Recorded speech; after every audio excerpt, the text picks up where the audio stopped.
By Okafor Stan. Dash. My testimony. A lot of tremendous life-threatening tragedies has happened to me in the past, but this hit differently, for I see zero chances of survival, but God kept me. It was like a film. In a blink of an eye I faced my death one-on-one and saw my life slipping away in a terrible way that I could never imagine. On Tuesday 10th of May, 2022 I was on my way to Aba from Alca with my 2x2 small car.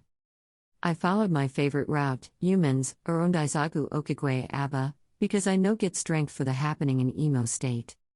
I was trying to avoid any story that touches the heart, not knowing that I'm heading to ultimate violence that I'm trying so hard to avoid.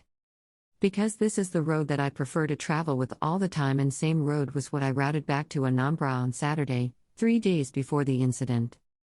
The truth is that this road is so bad and very unmotorable. But I still prefer it because 2x2 knows no bad road, and there's less disturbance on that route. As we were going, we saw SUV that seems to have accident, and I was like, what in this person day drive for this kind bad road that will lead to this kind accident of jumping inside the bush like this? In all honesty, there's no reason for this man to jump inside the bush like this if he's not in a very high speed and lost control of the wheel. But no normal human being will be speeding on this kind of bad road unless someone is after his/her life. I was saying this to my friend and also trying to wrap my head on what the reason might be. I was still thinking of the possibility of what might be the reason, then here comes another SUV that was packed in the middle of the road with the glasses wind down. I said, if person motor spoil for here, the person go hear him. Ooh. This road is too lonely and bad even to find mechanic go hard. I thought the car was faulty. To find mechanic go hard, even to see motor to transport the person out of here go be war, because there was no vehicle in sight for the past 10 to 20 minutes we have been on this road. The road is so bad, and I thought the loneliness is due to how terribly bad the road is, because not only one tipper day our front since we enter this road. I was still wallowing in a wild thought when we heard the most terrifying multiple gunshots from sophisticated guns. The sound alone will send one to Obodo Afuda. It was an ambush attack, flushed face. My heart jumped out my soul from my body. I throttled down immediately. They were shooting at us sporadically. I was speeding on the bad road. I bent my head, trying to dodge bullets from my mind. I couldn't see the road clearly.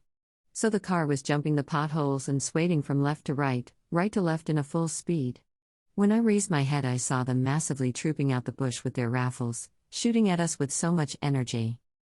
To me, there is no how I'm going to survive this, because all I'm hearing non-stop gunshots from different angles. But I have to keep moving, waiting for the bullets to hit me, because there is no way I'm stopping. Since they want my life, they have to work for it. At this point, I have to raise my head, murmured, said last prayer, and focus on driving while I wait for my death, because the more we move, the more they kept surging out of the bush shooting. I was thinking that they have condemned all the car with bullet, because it still beat my imagination how I'm still alive. I have already asked God to accept my soul. I didn't pray for survival because I stand no chance from my point of view and look of things. I only prayed to God to forgive my sins, console my mom, and accept my soul. Also praying for 2x2 not to stop before I die, because it has received a lot of serious hits from the bad roads and bullets. I thought they have condemned the yacht with bullets. If these people catch me alive, it won't be funny, because I have stressed them a lot. They will skin me alive and feed me with my own flesh. So I was left with no option than a head-to-head, abe oku nyulu kambusa ola there. Miraculous, magically, unbelievably, we stopped hearing gunshots and I'm still breathing. How come? How manage we are still alive? I'm dreaming? I was still speeding. I noticed that 2x2 is moving with wheel.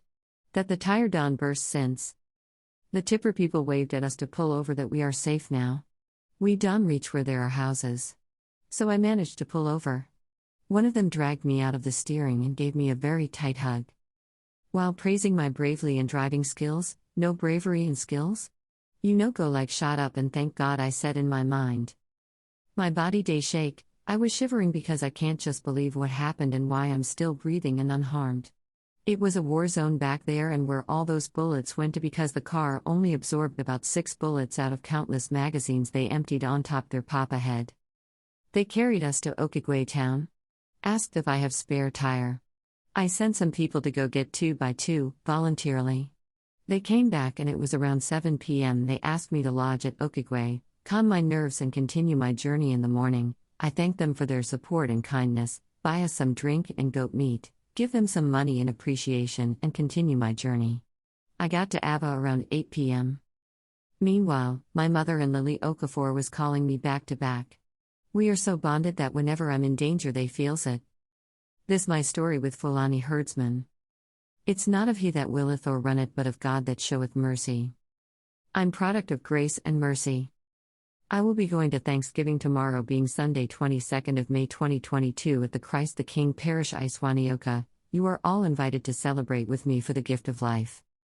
At Views Exclusive Rights, Okafor Stan, fashion designer from ISU community in Anambra State, May 21, 2022.